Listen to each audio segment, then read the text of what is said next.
ಈ ಥರದ್ದು ಜನಾಂಗದ ಮೇಲೆ ಏನಾದರೂ ಅಟ್ರಾಸಿಟಿ ಆಗ್ತಾ ಇದ್ರೆ, ಜನಾಂಗದ ಮೇಲೆ ನಿಮಗೆ ದೌರ್ಜನ್ಯ ನಡೀತಾ ಇದೆ, ಅದನ್ನು ನೀವು ಲೀಡರ್ಗಳಾಗೋದು ನಿಮ್ಗಳಿಗಾಗಲ್ಲ. ಯಾಕಂದರೆ ನೀವೆಲ್ಲ ಲೀಡರ್ಗಳಿದ್ದಾರೆ, ನಿಮಗೂ ಮಾಡಲ್ಲ, ನಿಮ್ಮ ಜನಾಂಗದವ್ರಿಗೆ ಯಾರಿಗೂ ಮಾಡ್ತಾರೆ. ಅಂಥದ್ದನ್ನ ನಮ್ಮ ಗಮನಕ್ಕೆ ತರಬೇಕು. ಅರ್ಥ ಆಯ್ತಾ?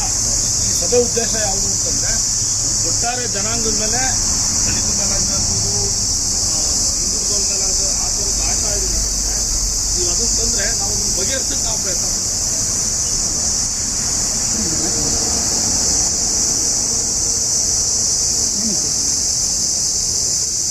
ಏನಾಗೈತೆ ನಾವು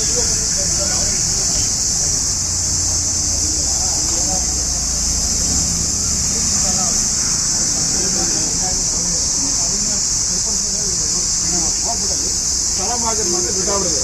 ಹಿಂದೆ ಆಲ್ರೆಡಿ ಇವ್ರು ಕಾಯ್ತಾ ಇರೋದು ಕೇಳ್ತಾ ಇದ್ದಾರೆ, ಕೇಳ್ತಾ ಇಲ್ಲ. ಈಗ ಗಾಡಿ ಗಾಡಿ